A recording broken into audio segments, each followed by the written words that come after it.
Hello everyone, आप सबका हमारे चैनल पर स्वागत है।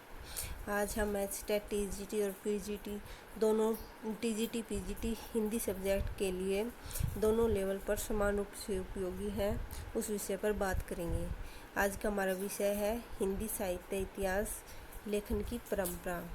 आप सब ध्यान लगा के शुरू कीजिए। हिंदी साहित्य इतिहास लेखन का सबसे पहला प्रयास किसने किया था? फ्रेंच विद्वान ग्रासा दी तासी ने किया था। तासी ने अपनी पुस्तक की रचना किस भाषा में की? फ्रेंच भाषा में। जो इम्पोर्टेंट होंगे उनको मैं अंडरलाइन करती रहूँगी, आप देख लेना। तासी ने अपनी पुस्तक का नाम इतवार द ला लिटरेचर एंड द हिंदुस्तानी रखा। पुस्तक का क्या नाम है? इतवार द ला लिटरेचर एंड द हिंदुस्तानी। यह पुस्तक 2 भागों में विभक्त है। कितने भागों में? 2 भाग। इसका प्रथम प्रकाशन 1839 तथा दूसरा प्रकाशन 1847 में। यह पुस्तक 2 भागों में विभक्त है, मतलब इसके 2 संस्करण हैं, लेकिन भाग तो 5 है। टोटल भाग 5 है। पहला संस्करण में 2 भाग हैं और द्वितीय संस्करण में 3 भाग हैं। पहले संस्करण के 2 भाग प्रकाशित हुए 1839 और 1847 में। यह ग्रंथ ब्रिटेन और आयरलैंड की प्राच्य साहित्य अनुवादक समिति की ओर से पेरिस में मुद्रित, कहाँ पे मुद्रित हुआ? पेरिस में मुद्रित किया गया। इतवार द ला लिटरेचर एंड द हिंदुस्तानी द्वितीय संस्करण में कितने भाग हैं? 3 है। विभक्त हो गया। इसका प्रकाशन 1871 ईस्वी में हुआ। तासी ने अपनी पुस्तक में हिंदी और उर्दू के अनेक कवियों का विवरण दिया है। कितना है? अनेक कवियों का दिया है, जिसमें से नहीं, यहाँ पे लिखा हुआ है अनेक कवियों का विवरण अंग्रेजी वर्णमाला अनुसार, अंग्रेजी वर्णक्रम अनुसार दिया है। ग्रासा द तासी के कुल ग्रंथ में कुल कितने कवि हैं? 738। उसमें हिंदी के कितने हैं? 72। हमसे ये पूछ सकता है कि उसमें हिंदी के कितने कवि हैं? 72। कितने कवि हैं? 72 कवि हैं। डॉक्टर लक्ष्मी सागर वर्णे ने तासी के ग्रंथ का हिंदी अनुवाद किया। तासी के ग्रंथ का हिंदी अनुवाद किसने किया? लक्ष्मी सागर वर्णे ने। कब किया? 1992 में। किस नाम से किया? हिंदुई साहित्य का इतिहास नाम से किया। तो सबसे पहले इसको हम ऐसे भी याद कर सकते हैं, ये कंफ्यूज हो जाता है। एक गिरिएशन का ग्रंथ है और एक तासी का, कि तासी के ग्रंथ का हिंदी अनुवाद किसने किया और गिरिएशन का किसने किया। तो उसका गिरिएशन का है, गिरिएशन के ग्रंथ का हिंदी अनुवाद किया था किशोरी लाल गुप्त ने, किशोरी, और इसका किया है लक्ष्मी सागर वर्णे ने। तो इसका सबसे पहले क्या आती है? लक्ष्मी। तो हम ये ऐसे अंडरलाइन करके देख लेते हैं कि लक्ष्मी से 1952 में किया था। तासी की पुस्तक इतवार द लिटरेचर एंड द हिंदुस्तानी में,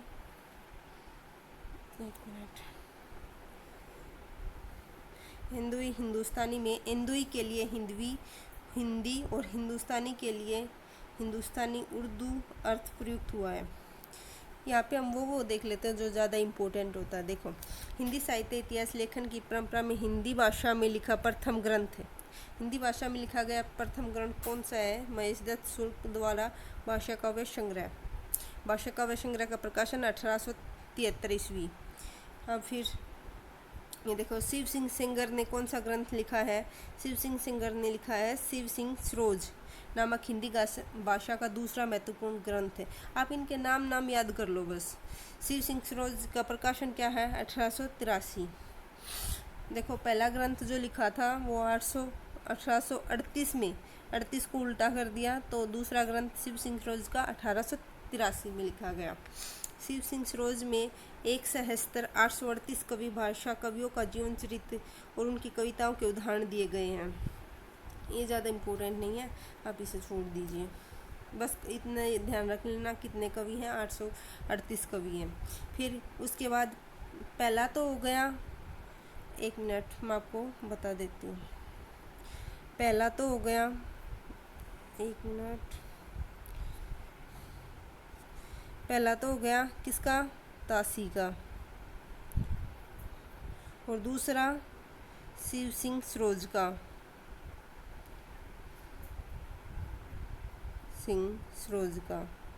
ठीक है। और तीसरा अब ये है, ये ज़्यादा इम्पोर्टेंट है। 1888 में एशियाटिक सोसाइटी ऑफ बंगाल की, यहाँ की बंगाल की पत्रिका के विशेषांक के रूप में ग्रियर्सन द्वारा रचित क्या नाम है, the modern vernacular literature of Hindustan का प्रकाशन हुआ। अगर आप यहाँ पर एक बात ध्यान रखिए, अगर आपसे पूछे पहला कौन सा है, पहला ग्रंथ सीधा पूछ लेना, हिंदी साहित्य इतिहास लेखन का पहला ग्रंथ, तो पहला ग्रंथ में आएगा तासी का। और सच्चे अर्थों में पूछे कि सच्चे अर्थों में हिंदी साहित्य इतिहास लेखन का पहला ग्रंथ कौन सा है, तो तब आएगा ग्रियर्सन। अगर सच्चे अर्थ लग जाए तो ग्रियर्सन आएगा, और सामान्य अर्थ में पूछे जाए तो तासी आएगा।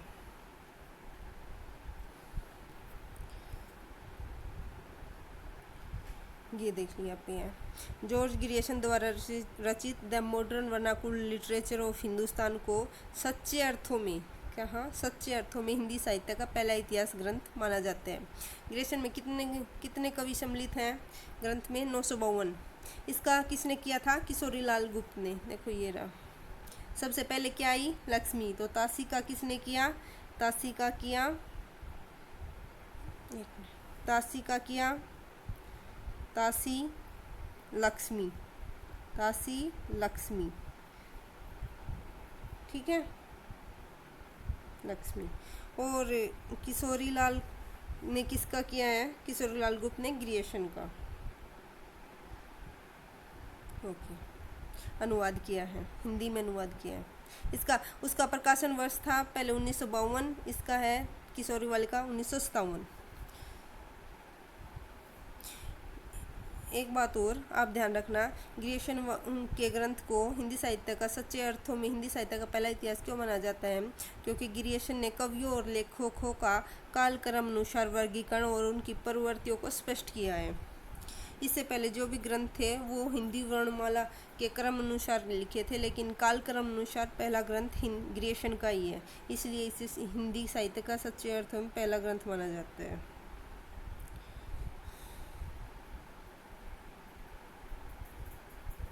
ये भी देखिए, 16वीं और 17, ये बहुत इंपॉर्टेंट है। 16वीं और 17वीं शताब्दी के युग भक्ति काल को हिंदी काव्य धारा का स्वर्ण युग मानना ग्रियर्सन की सबसे महत्वपूर्ण विशेषता है, महत्वपूर्ण उपलब्धि है।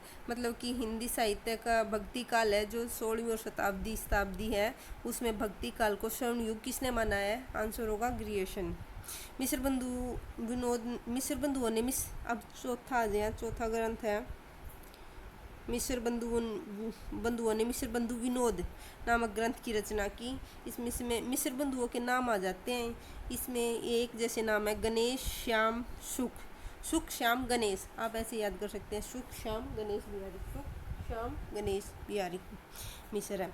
मिस्र बंधु विनोद 4 भागों में विभक्त है। मिस्र बंधु पूछ लेते हैं, मिस्र बंधु विनोद भाग कितने भागों में विभक्त हैं? 4 भागों में, 3, 13, 4, 34, 3, 13, 4, 34। 3 भागों का प्रकाशन 13 में और चौथे भाग का प्रकाशन 1934 में हुआ है। मिस्र बंधु विनोद में कितने कवियों का जीवन वर्ष है? 4591। ये भी इम्पोर्टेंट है,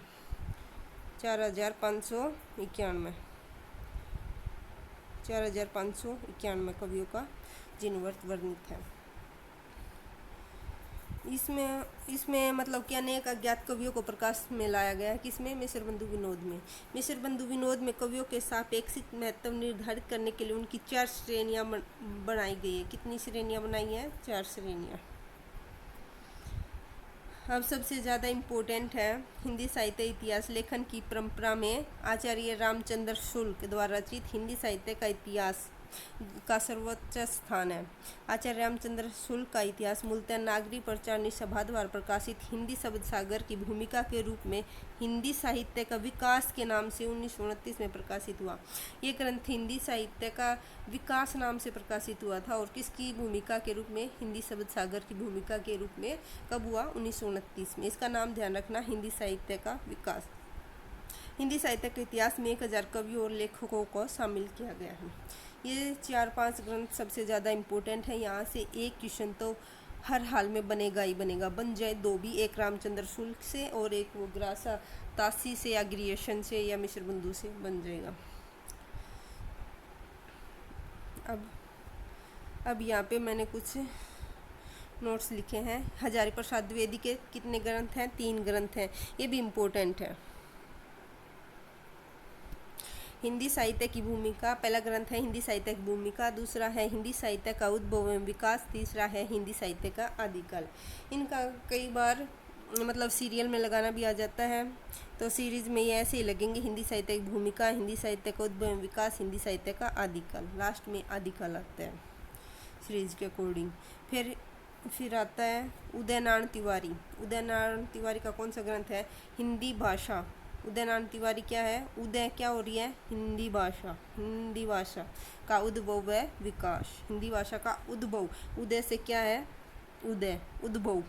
उदय क्या हो रही है? हिंदी भाषा व उद्भव का विकास। यहाँ से आप ट्रिक से याद कर सकते हैं।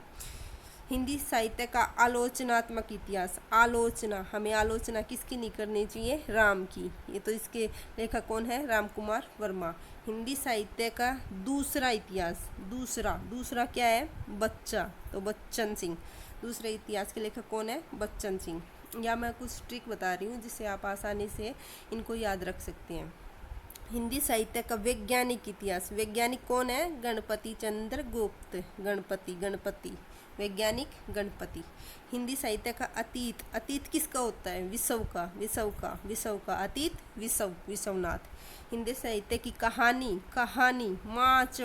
माचवे की है। कहानी किसकी है? माचवे की। माचवे का पूरा नाम है प्रभाकर माचवे। कहानी किसकी है? प्रभाकर माचवे की। हिंदी काव्यधारा राहुल सांस्कृत्यायन। हिंदी साहित्य धीरेन्द्र वर्मा। हिंदी साहित्य का इतिहास दर्शन नलिन विलोचन शर्मा। और एक लास्ट है अभी कविता कौमुदी। कितने भागों में है? 8 भागों में। रामनरेश त्रिपाठी की है। इसमें भाषा कौन सी है? कविता कौमुदी में संस्कृत, हिंदी, बांग्ला व उर्दू। आशा है आप सबको ये क्लास बहुत अच्छी लगी होगी। अगर आपको ये क्लास अच्छी लगी तो प्लीज़ चैनल को लाइक शेयर सब्सक्राइब कीजिए।